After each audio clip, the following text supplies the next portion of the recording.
Minta hidayahnya apa Ustaz? Ihdinas siratal mustaqim, mengambil apa yang Allah firmankan di dalam Al-Fatihah pun boleh. Dan itu merupakan permohonan yang kita ulang-ulang tanpa kita sadari. Kita berdoa 17 kali meminta hidayah kepada Allah, jauh lebih banyak mungkin doa daripada meminta dibayarkan utang. Mungkin doa lebih banyak daripada kita meminta supaya anak kita solih tanpa kita sadari. Karena doa itu tidak pernah kita tinggalkan setiap waktunya. 17 kali itu baru di dalam sholat wajib, belum di dalam sholat-sholat sunnah. Ini yang pertama. Yang kedua, poin penting ketika kita memahami hidayah. Poin yang kedua yaitu adalah hidayah itu kedudukannya sebagaimana air. Air itu, Pak, setiap orang membutuhkan air. Air itu semua orang membutuhkan. Kalaupun dia kaya, dia tetap membutuhkan air. Dia sehat, membutuhkan air. Dia miskin, membutuhkan air. Dia orang kota, membutuhkan air. Dia orang kampung, dia pun membutuhkan air. Itulah perumpamaan air.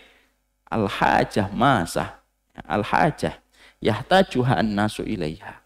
Sebuah kebutuhan yang setiap orang itu membutuhkan air. Kalau sudah diumpamakan hidayah itu kayak air, siapa yang tidak butuh hidayah? Berarti mau ente anak pondok, mau ente seorang ustadz, mau antum seorang syekh, mau antum seorang nabi, semuanya membutuhkan air. Bukankah Rasulullah juga membutuhkan air? Makanya para ulama mengatakan hidayah itu kedudukannya kayak air. Hidayah itu bukan hanya dibutuhkan sama mereka yang bertato, lalu masih minum alkohol dan khamr, angciu. Hidayah itu bukan hanya dibutuhkan sama mereka yang masih makan riba. Hidayah itu bukan hanya dibutuhkan mereka yang belum menutup auratnya. Enggak, ini salah. Hidayah itu kalma. Hidayah itu kayak air. Yahtaju ilaiha an-nas. Kullun nas. Dibutuhkan oleh setiap manusia, Pak. Semua orang itu butuh hidayah. Dan mari kita bedah dulu. Mana tipe-tipe manusia yang menggambarkan setiap manusia, apapun kondisinya, mereka itu sangat membutuhkan hidayah sebagaimana apapun kondisinya manusia itu membutuhkan air. Mari kita lihat dari beberapa penjelasan dari Imam Ibnu Katsir. Pertama, hidayah itu diperlukan sama orang yang hari ini mereka masih melakukan dosa dan kemaksiatan. Mereka butuh hidayah, ini jelas. Orang yang belum menutup aurat, dia butuh hidayah. Dia harus segera meraih hidayah. Orang yang mereka masih berkecimpung di dalam dosa dan kemaksiatan, mereka pun butuh hidayah. Karena memang pada dasarnya kalau ada pendosa dan pemaksiat, maka sesungguhnya kebutuhan mereka kepada hidayah sesuatu yang bisa kita fahami. Memang manusia kalau berdosa butuh hidayah. Supaya hidayah itu mampu mengeluarkan mereka dari jalur kemaksiatan dan dosa. Ini yang pertama. Yang kedua, orang yang berilmu sekalipun juga butuh hidayah.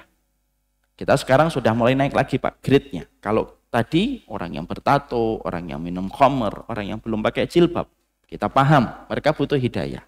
Supaya mereka keluar dari dosa dan kemaksiatan yang mereka lakukan. Kalau tidak segera keluar dari dosa itu dan kemaksiatan itu, mereka akan dimatikan pada dosa itu dalam kondisi dia melakukan dosa. Sebelum kita membahas poin yang kedua, patut kita renungi apa yang disampaikan oleh Imam Ibnu Qayyim. Orang kalau melakukan dosa, pertama kali akan mendapatkan sensasi kenikmatan. Pasti. Orang pertama kali mencoba narkoba, nikmat.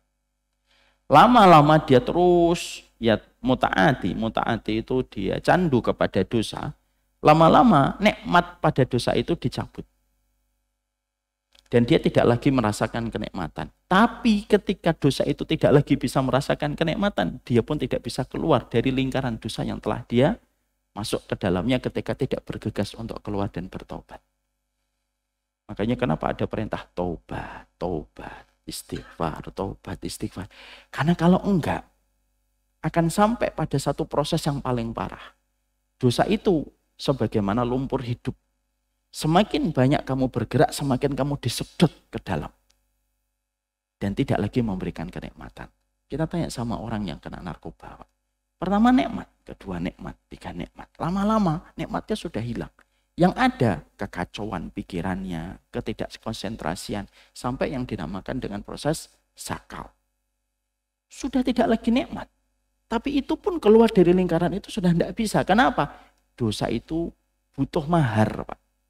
Kata para ulama. Dosa itu butuh tumbal. Tumbalnya orang yang melakukan dosa. Tumbalnya orang yang melakukan dosa.